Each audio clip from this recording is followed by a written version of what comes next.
Mae iechyd a gofal yn gwrs yn cael ei wneud dros 2 flynedd. Dros 2 flynedd fyddwch yn astudio 4 uned, a mi fydd 2 uned cael eu asesu'n allanol a 2 uned yn cael eu asesu'n fewnol. So, o'r ffordd ydych chi'n cael eich asesu ydy yn lefel S, fyddwch chi'n gwneud 2 uned. Uned 1 sef yr uned arholiad, mae hwn cyfri 20% cymhwyster, a wedyn fyddwch chi'n gwneud uned 2, yr uned gwaith cwrs, lle fydd 2 dasg, a mae hwn hefyd werth 20% cymhwyster. A wedyn yn lefel A, ydych chi'n cael dewis i astudio llwybr gofal plant neu llwybr iechyd a gofal cymdeithasol oedolion.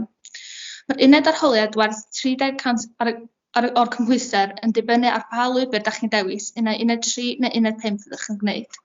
A wedyn eto'n dibynnu ar y llwybr ydych chi'n wedi dewis, fyddwch chi'n astudio uned 4 neu uned 6 i wneud eich gwaith cwrs, a mae hwn hefyd werth 30% o'r cymhwyster. Dwi'n meddwl bod iechyd y gofal yn gyfle da i ddatblygu dealltwriaeth ar rolau swydd sy'n darparu gofal i unigolion yn y gymuned. Mae'n cynyddu dealltwriaeth o'r deddfau a pholisïau sydd wedi cael eu gyflwyno i amddiffyn defnyddio'r gwasanaeth, ond mae hefyd yn gyfle gwych i ddysgu am y mathau gwahanol y hybu iechyd ac yr effaith mae'n ei gael ar unigolion yn y gymuned. Mae hefyd yn gyfle i fedru datblygu dealltwriaeth o'r rôl mae'r llywodraeth efo yn y broses darparu gwasanaethau iechyd y gofal, a mae'n llawer o gyfleoedd os ydych chi'n dewis iechyd y gofal, fel mynd i safleoedd iechyd y gofal cymdeithasol, ond yn amlwg ar y funud, da ni methu mynd oherwydd Covid. Ond mae'n llawer o gynadlaethau i fynychu ar-lein i ymwneud â iechyd y gofal.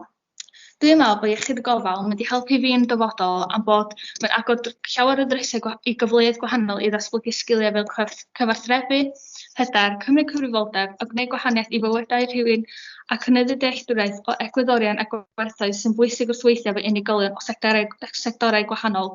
A dwi'n meddwl nath gyd o'r sgiliau yma fe atyniad y pwnc gan fod mod eisiau gweithio efo plant yn dyfodol. Be dwi'n fwynhau fwy am y pwnc ydy'r hybu i ymchwilio fewn i sectorau gwahanol ac yn cael dysgu am deddfwriaethau sy'n berthnasol i ni. Ar y cyfan, mae yna lot o waith yn iechyd y gofal, ond yn y pen draw, mae fydd yna llawer o gyfleoedd yn y gyrfa iechyd y gofal a mewn sawl sector sydd ddim i ymwneud â iechyd y gofal.